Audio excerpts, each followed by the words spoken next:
मोला मुझे रब मदद फरियाद कर जा ओ मुझे जेवर मिली अबा अबा सदका वही अबा मुझे बुझा साथ ओ मदद फरियाद ओ छातो बा अबा यको तुझो राहू पई दिसा सदको वञा अची वे न मुझा बचड़ा मुझे बुधा जल्दी बुधा त खान बहादुर केड़ो फैसलो कयो अबा अमर खान बहादुर खान वडो एकड़ो फैसलो करे छडियो आ आओ अम्मा जी शादी आ तुझी शादी आ पप्पू जी शादी आ मां तुझी शादी तो मिठो खाईंदस छोरा ही नची पियो अम्मा जी शादी थींदी मुंहिंजी शादी थींदी तो ते एतबार कोने मुआ मूंखे विकणी त कोने वई अमर ॾाढी कोशिश कयमि पर अघाई कान मुआ तू ॻाल्हियूं कहिड़ियूं थो करी हा मूंखे इहो ॿुधाए बस त खान बहादुर केड़ो दाद फरियाद कयो असांजे हक़ में हा अमर कई न दाद फरियाद कई चईजे ज़ीनत वारा ॾोही साबित नथा थियनि त तुंहिंजी मां जी शादी श्रवण फकीर सां कराईंदासीं छोरा इहो फैसलो थियो आहे इहो इन खान बहादुर कयो आहे वड़े वाह खान बहादुर तुंहिंजा हुकुम ऐं फैसला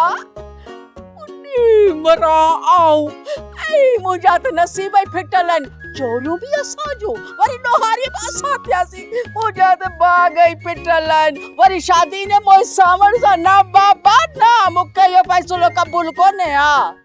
ठहियो मां ठहियो पी हाणे पी खान बहादुर मूंखे इहो चयो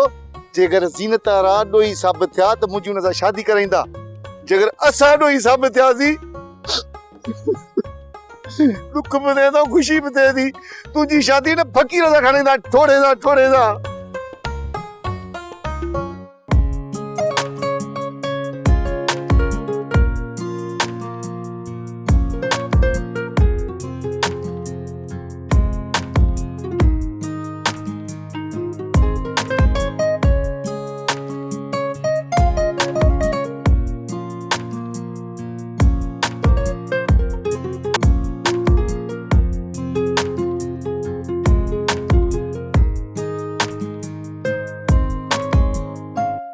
ॾाढी ॾिनल आहियां इहे सम्झ मुंहिंजो साह मुठ में आहे जेकॾहिं खान बहादुर खे सचाई जी ख़बर पइजी वई न त पोइ पंहिंजी ॻाल्हि पूरी करण में देर ई कोन कंदो कहिड़ी ॻाल्हि अदी मूं हुनजे अॻियां अर्ज़ु रखियो हो जेकॾहिं ॾोही ज़ीनत थिए थी न त ज़ीनत जो निकाह गामू सां कराए पोइ भला सरदार इहा ॻाल्हि मञी मञीसि छा वरी कंखण खे फेराए मुंहिंजी ॻिचीअ में विधसि अदी तूं भी गुजारतुनि मथां गुजारतूं थी ॾे सिधी ॻाल्हि कर न त चई छा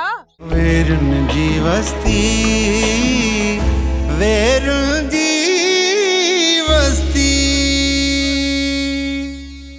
सब्सक्राइब कयो असांजो ऑफिशियल YouTube चैनल सिन टीवी HD ड्रामा ऐं वधीक अपडेट लाइ बेल आइकन खे क्लिक करियो।